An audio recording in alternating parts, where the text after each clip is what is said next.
Pemirsa, satu persatu kode Bacawa Pres Prabowo Subianto mencuat ke publik. Sekjen Partai Gerindra Ahmad Muzani menyebut bahwa Bacawa Pres Prabowo Subianto adalah sosok muda yang berpengalaman di pemerintahan.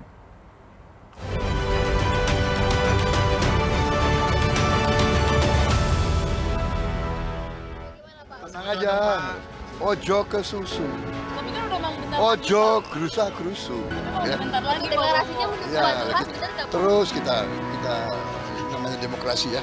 Terima kasih semuanya ya. Namanya sudah mengerucut Pak. Pak, tapi namanya sudah mengerucut nggak sih Pak? Ya, sudah. Siapa Pak? Bacawa Pres Prabowo Subianto tak kunjung diumumkan. Meski Mahkamah Konstitusi telah merestui kepala daerah yang berusia kurang dari 40 tahun untuk maju sebagai Capres-Cawapres, pendamping Prabowo belum juga ditentukan. Dalam rapat elit Gerindra di Kertanegara Rabu malam kemarin, Sekjen Partai Gerindra mengungkap bahwa Bacawa Pres Prabowo adalah sosok muda dan berpengalaman di pemerintahan.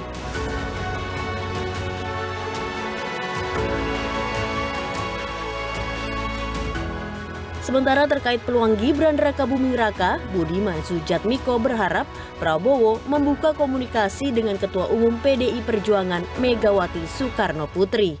Kita jangan lupa Mas Gibran masih PDI Perjuangan ya. Iya. Saya kan sudah enggak ya. Iya. Saya udah enggak.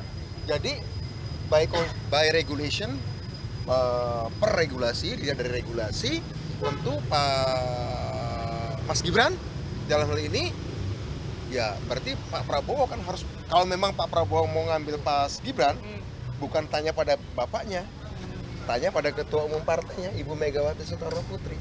Saya pikir itu, ya. Jadi menurut saya jangan lihatnya hubungan Pak Jokowi sama pengaruh Pak Prabowo minta konsultasi Pak Jokowi. Saya kira justru yang paling dekat adalah Pak Prabowo bertanya pada Ketua Umumnya partainya Mas Gibran. Ganjar Mahfud dan Anies Muhaimin telah mendaftar ke KPU siang tadi. Usai pendaftaran dan verifikasi, tahapan selanjutnya adalah penetapan dan pengundian nomor urut paslon. Pendaftaran Capres-Cawapres masih akan dibuka hingga Rabu 25 Oktober mendatang. Tim Liputan, The Universe.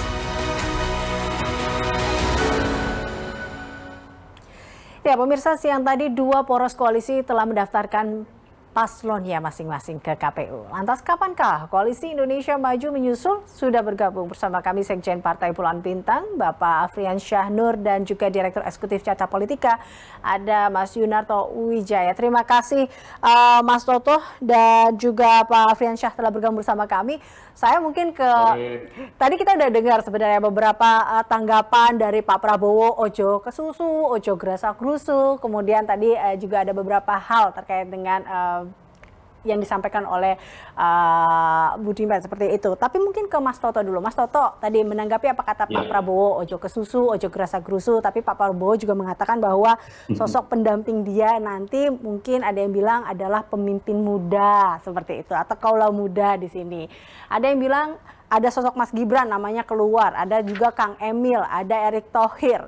Nah, Anda sendiri melihatnya yang mana di antara tiga ini? Atau Anda mentafsirkan seperti apa sih pemimpin muda ini dari sosok Prabowo?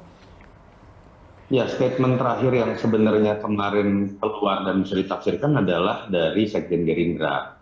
Bang Ahmad Muzani kemarin malam kan dalam sebuah video menyatakan ada beberapa kode gitu ya. Pertama, dia pemimpin yang muda. Yang kedua, berpengalaman di tokoh pemerintahan. Dan orang menduga dua nama. Di sini ada nama Mas Gibran, ada nama Mas Erick Thohir. Tetapi kalau kemudian ada kalimat yang menurut saya menjadi menarik ya, ini entah sebuah spill atau sebuah kebetulan saja, ada kalimat pantun stasiun balapan.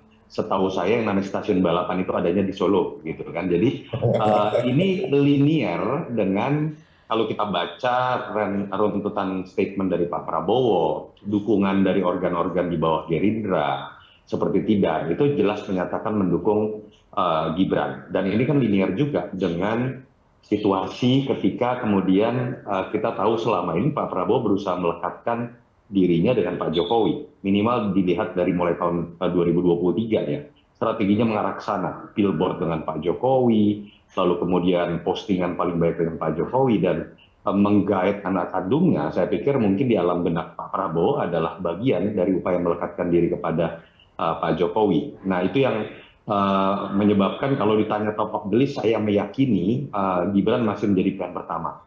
Kenapa tidak lekas-lekas dideklarasikan? Kita tahu Gibran tidak memenuhi prasyarat kecuali gugatan MK dikabulkan. Dan ketika gugatan MK dikabulkan, muncul banyak sekali pro dan kontra yang bersifat negatif, bukan menyerang Pak Prabowo, tapi menyerang Mas Gibran dan Pak Jokowi, termasuk Mahkamah Konstitusi yang dipelesetkan menjadi Mahkamah Keluarga. Jadi saya pikir mungkin ada yang mau tidak mau ya harus dihitung terlebih dahulu, apakah ketika kemudian Mas Gibran dimajukan akan menjadi sebuah aset atau malah liabilities. Sehingga disitulah mulai muncul nama Erick Thohir sebagai alternatif, atau misalnya nama Pak Yusril yang saya lihat juga bocoran di WhatsApp ngurus SK Cita juga, atau misalnya analisis lain yang juga sering muncul namanya adalah Ibu Khofifah karena kebutuhan Pak Prabowo di Jawa Timur, apalagi mengingat calon wakil presiden Mas Ganjar dan calon wakil presidennya Mas Anies itu dua-duanya cukup kuat di Jawa Timur dan latar belakang NU.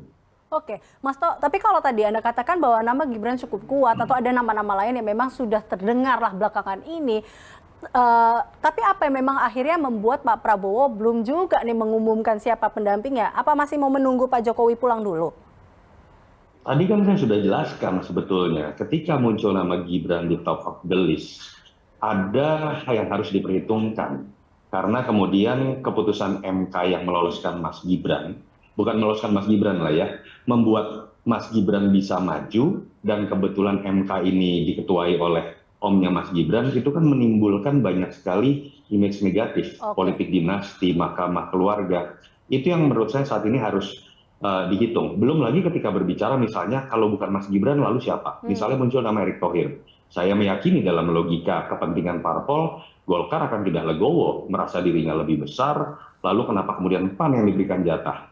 Juga akan terjadi kalau misalnya Bang Yusril yang diberikan, mungkin akan ada protes, bukan hanya dari Golkar, tapi dari PAN juga yang merasa partai lebih besar dibandingkan PBB. Jadi kerumitan ini memang khas terjadi dalam koalisi yang gemuk ya, karena koalisi gemuk ini biasanya ada potensi berlemak, dan itu malah kemudian menimbulkan komplikasi, salah satunya kerumitan dalam pengambilan keputusan karena aktor yang lebih banyak. Artinya ada perubahan strategi kah, atau Anda melihatnya ada perubahan strategi di sini yang dilakukan oleh Pak Prabowo seperti itu tadi dengan adanya keputusan tadi juga, dan juga dengan pasangan lainnya, atau kemarin juga ada deklarasi Ganjar dengan Mahfud MD, sehingga akhirnya perubahan strategi itu terlihat di akhir-akhir ini?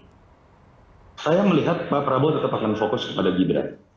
Tetapi pertanyaannya adalah apakah Gibran sudah menyetujui atau Pak Jokowi memberi restu? Saya pikir itu yang sekarang sedang kita tunggu, karena yang paling berkepentingan mengukur persepsi publik adalah Pak Jokowi. Yang diserang itu bukan Pak Prabowo, bukan Gerindra, bukan partai-partai pendukung Koalisi Indonesia Maju. Politik dinasti itu akan menyerang keluarga Jokowi, termasuk Mas Gibran sendiri. Oke, baik. Pak Briansyah, bagaimana pendapat Anda? Benarkah demikian? Ini nama Mas Gibran begitu kuat di sana, atau seperti apa pendapat Anda? Anda sepakat dengan Mas Toto? Jadi begini, terima kasih ya, selamat sore Mbak Eliza, Mas Toto. Kami dari PBB sampai saat ini memang dari awal sudah mencalonkan ketua umum untuk berpasangan dengan Bapak Prabowo. Tetapi dalam pertemuan seluruh koalisi partai beberapa waktu yang lalu, 8 ketua umum partai menyampaikan di ujungnya itu adalah menyerahkan sepenuhnya kepada Bapak Prabowo siapa yang beliau akan pilih untuk menjadi calon wakil presidennya. Waktu itu MK belum putuskan Mas Gibran bisa atau tidak. Nah kemudian tanggal 16, kalau tidak salah hari Senin kemarin, itu MK memutuskan bahwa usia 40 tahun tetapi sudah punya pengalaman dalam menjadi kepala daerah atau sedang menjadi kepala daerah. Nah tentunya hal ini luar biasa, keputusan yang ditunggu oleh semua pihak ya. Nah terutama oleh kami dari Partai Bulan Bintang. Yang jelas sebelumnya juga saya sebagai sekjen sudah menyampaikan kalau bukan Pak Yusril tentunya kami akan mencalonkan Mas Gibran. Itu satu. Nah kemudian saya melihat bahwa ini 2-3 hari perkembangan ya, pro kontra terjadi. Itu biasa menurut saya sebagai keputusan politik yang dikeluarkan oleh MK, tentu menuai pro kontra yang seperti disampaikan oleh Mas Toto. Tetapi sebagai Partai Koalisi Indonesia Maju, saya juga sudah berbicara banyak di grup-grup WhatsApp kader-kader PBB, pengurus PBB, bahwa kalau bukan Bang Yusril yang dipilih, tentunya kita mengajukan anak muda yang namanya Mas Gibran. Nah, tentunya hal ini kami memperkuat moral dan memperkuat apa yang diinginkan Pak Prabowo menjadi kenyataan, sehingga Mas Gibran betul-betul bisa menjadi pendampingnya Pak Prabowo, yang mana Mas Gibran adalah tokoh muda, generasi milenial yang akan meraup suara tentunya pada pemilu 2024. 56,60% itu pemilih pemula antara Gen Z dan milenial. Ini yang kita harapkan. Nah, anak muda ini belum punya kesalahan, artinya beliau, Mas Gibran, belum punya rekam jejak yang jelek. Kemudian di Solo, beliau memimpin Solo dengan adem, baik, dan pemerintahan Solo pun bagus. Sebagai wakil menteri, saya melihat beliau membangun namanya Teknopark, ya, wilayah bagaimana orang bisa mendapatkan pelatihan yang baik sehingga tercipta sumber daya manusia yang baik, dan sehingga warga Solo bisa menjadi atau punya skill dan kemampuan sehingga bisa mengikuti atau bekerja pada tempat-tempat tertentu. Nah, hal inilah yang memperkuat kami dari Bulan Bintang. Kalau betul Pak Yusril belum terpilih, kami menyadari juga bahwa PBB ini partai yang tidak mempunyai seat atau kursi di DPR. Sehingga kami juga menyadari bahwa semua kekuatan, 8 partai sudah menyerahkan sepenuhnya kepada Pak Prabowo agar beliau yang menentukan siapa yang menjadi pendampingnya. Ada nama-nama tadi yang disebut oleh Bang Toto tadi, ada Kofifa, ada Erick Thohir, ada Yusril, ada Erlangga. Itu semua sudah menyerahkan. Pak Erlangga Ketua Umum Golkar, Pak Zul Ketua Umum PAN, Pak Yusril Ketua Umum PBB sudah menyerahkan sepenuhnya kepada Pak Prabowo untuk memilih siapa calonnya. Begitu. Nah, tentunya dengan keputusan MK ini, Mbak Eliza, kami semakin yakin dan semakin punya kekuatan agar Mas Gibran betul-betul bisa menjadi pasangan beliau. Begitu. Nah, ini dia.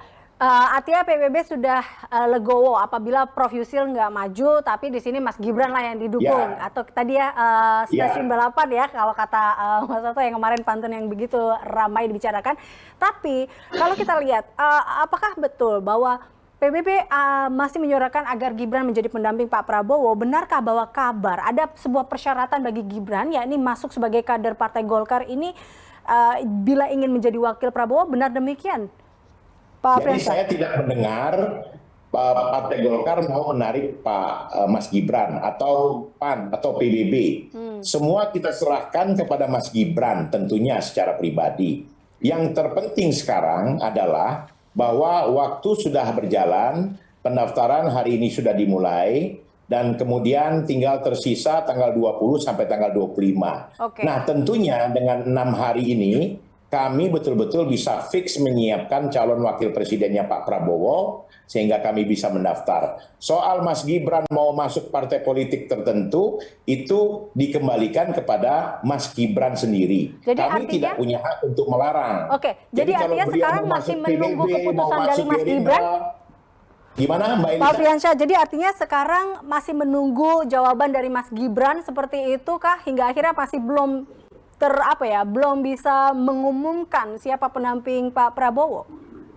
Ya, sampai sekarang ya seperti yang disampaikan Sekjen Gerindra tadi malam itu kode keras bahwa memang Mas Gibran ini adalah calon kuat yang akan diambil oleh Pak Prabowo. Bagaimana saya bilang begitu? Kita juga tidak mau memaksakan kawin paksa dengan Pak Prabowo. Ya, ini kan berpasangan 5 tahun untuk membangun Indonesia. Ini tidak main-main. Tentunya pasangan ini adalah pasangan yang sehati, yang tentunya betul-betul diinginkan oleh Pak Prabowo. Nah, semua kembali kepada Pak Prabowo. Nah, saya mohon juga kepada seluruh stakeholder yang ada ya, termasuk dari teman-teman yang mengkritik keputusan MK. Ini sudah menjadi keputusan dan keputusan ini sudah mengikat. Ya, marilah kita melihat bahwa kita beri kesempatan anak muda membangun Indonesia bersama Pak Prabowo. Kita beri kesempatan anak-anak muda yang lain untuk menjadi kepala-kepala daerah. Kita lihat bahwa prestasi anak muda ini luar biasa. Dan anak-anak muda juga punya potensi yang besar untuk membangun Indonesia ke depan lebih baik. Begitu, Mbak. Baik, Mas Toto, tadi kita juga berbicara mengenai suara dan sosok kaum muda di sini. Tapi dengan konstelasi para bacawa pres ini yang merupakan sosok yang memiliki pengaruh juga. Ini kalau kita lihat pengaruh di Jawa Timur, kemarin sempat menjadi dikatakan ground battle dalam pemilu ini. Siapakah mungkin tadi kalau lihat, apakah Mas Gibran di sini memang menjadi sosok yang cocok dan tepat untuk dalam battle ini? Iya, pertama mungkin saya ada beberapa tanggapan ya terhadap pernyataan Pak Sekjen gitu kan. Yang pertama, tadi harusnya dikoreksi tuh Pak Sekjen. Keputusan MK itu bukan keputusan politik, tapi produk hukum. Hati-hati Pak Sekjen, karena lagi sensitif sekali nih terkait dengan hasil MK gitu ya. Dan karena itu, ketika berbicara mengenai majunya Mas Gibran, saya sepakat. Mas Gibran anak muda, pernah berpengalaman sebagai kepala daerah. Pertanyaan kritisnya kan adalah, lalu kenapa teman-teman yang merasa bahwa ini harusnya menjadi panggung buat anak muda, yang track recordnya tadi tidak jelek, kalau menggunakan istilah abang tadi, kenapa tidak kemudian majukan sosok capres ini anak muda? Itu menurut saya pernyataan yang seperti malah mendegradasikan Pak Prabowo gitu ya. Yang ketiga, poin paling penting sebenarnya kan adalah bagaimana kita melihat pilihan terhadap Mas Gibran. Masuk ke pertanyaan Mbak tadi, apakah ini didasarkan pada pemikiran berbasiskan regional, kekuatan di Jawa Timur, ataukah variabel komplementer yang bisa menutupi Pak Prabowo? Saya pikir melihat dari kapasitas Mas Gibran dan membaca data survei, kekuatan terbesarnya adalah image sebagai anak Pak Jokowi. Dan itu sah-sah saja sebagai sebuah persepsi, mengingat Pak Jokowi tingkat kepuasan publiknya tinggi. Tapi pertanyaannya adalah jangan sampai kemudian diartikan bahwa Mas Gibran kuat karena ayahnya masih berkuasa. Ketika itu terjadi, kita akan melihat sebuah perdebatan yang berbeda kualitasnya. Apakah pemilu akan menjadi ajang mobilisasi kekuasaan? Apakah pemilu akan bisa dipastikan lepas dari intervensi kekuasaan? Itu yang menurut saya mungkin akan jadi catatan sebagai lanjutan dari catatan kritis beberapa tokoh dan banyak pihak terkait dengan keputusan kontroversial MK ketika kita nanti akan melihat wacana pada saat pemilu dilakukan apabila betul Prabowo Gibran yang akan menjadi pasangan. Oke. Baik, kita akan tunggu ini kejutan tentunya dari Pak Prabowo, siapa yang akan mendampinginya. Kita akan saksikan bersama nih Mas Toto dan juga Pak Afriansyah. Terima kasih telah bergabung bersama kami. Pemirsa, Sekjen Partai Puluhan Bintang Bapak Afriansyah Nur dan juga Direktur Eksekutif Carta Politika Yunarto Wijaya. Ya.